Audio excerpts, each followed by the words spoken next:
Well, either way, we didn't see a battle this episode, but we definitely saw a lot of conflict, and a little bit more than I would have rather seen. Hey guys, it's Dan, your host, your Dan's Reviews, and today I'm back for another video for House of the Dragon. This is my weekly review for this week's episode of Season 1. This is for Episode 4, titled King of the Narrow Sea.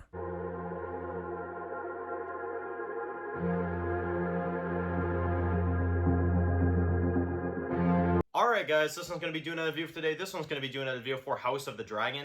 This one's going to be doing my weekly review for this week's episode. This is called The King of the Narrow Sea. So, I was a major fan of this episode. Once again, House of the Dragon, so far I think this series has been amazing, honestly. I think that this show has been consistently just getting more and more intense as the episodes continue. And honestly, it actually kind of already shocks me to see next week is our halfway, episode. That's just crazy. So season 1 has been absolutely incredible. This has been an incredible prequel series so far. And I am very, very much excited for the final 6 episodes of this season. So let's get into it. Let's talk about this episode. So we, in this episode, get to see what I am presuming a year after episode 3. So again, continuing with kind of like the time skips, passing time, kind of getting to the point, which obviously we talked about this in the previous review as well too for episode 3. I am getting a little burnt out on the time skips, although I will say I understand why they're doing it. So it's not necessarily any kind of flaw with the episode because they're getting to the point of the story. One of the things that I hated about, other TV shows that I've watched, in previous years is that you'll end up having like a great story, but you'll always have pointless episodes that don't mean anything. They're just there to fill out a gap. This show, I can actually say they're getting to the point of the story. Every episode, yes, we're doing a lot of time skips, but it's because there's nothing to show the fans during that year of time. I can't say at this point that we've missed anything worth, going back and seeing. So I feel like the time skips are working. They are very consistent and very often, but again, I think so far they make a lot of sense. So I believe the king has had what is yet another baby. We see that once again. And, she was pregnant in the last one. Now she's not pregnant anymore, right? But anyway, you got Daemon that comes back. So Daemon comes back to King's Landing. We've got, meanwhile, Rhaenyra, who is, kind of picking, like, this lineup of guys that she's going to pick to be her, her prince, right? And you got one that's, like, super old, and she's just like, yeah, keep it moving. And then you switch, and it's, like, this, like, younger kid, and it's just like, yeah, I'll serve you, whatever.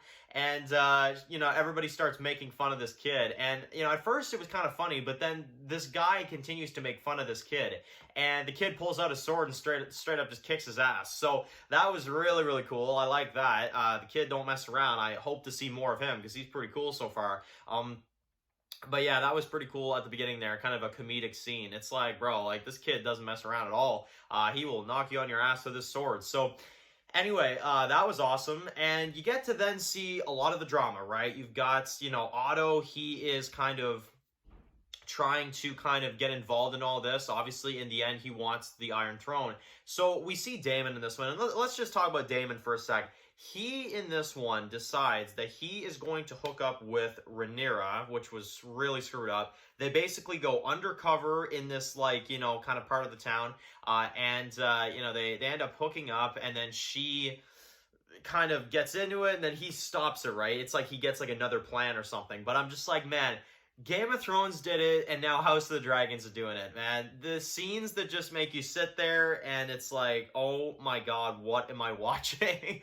So, I mean, we saw this with, Cersei and Jaime in Game of Thrones, the original show, and even though this one wasn't as crazy and as often, it still happened, and it was pretty screwed up.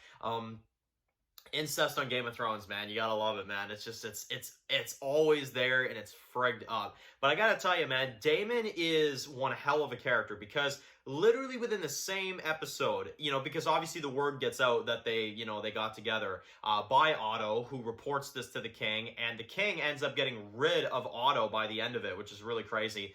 Basically can't trust him anymore, which understandably so, and he kind of decides, like, you know what, like, I'm gonna get rid of you, But, we end up seeing Rhaenyra, who ends up hooking up with the other, knights later on, right? You kind of see that, but obviously they're not allowed to, so that's not going to be good for them.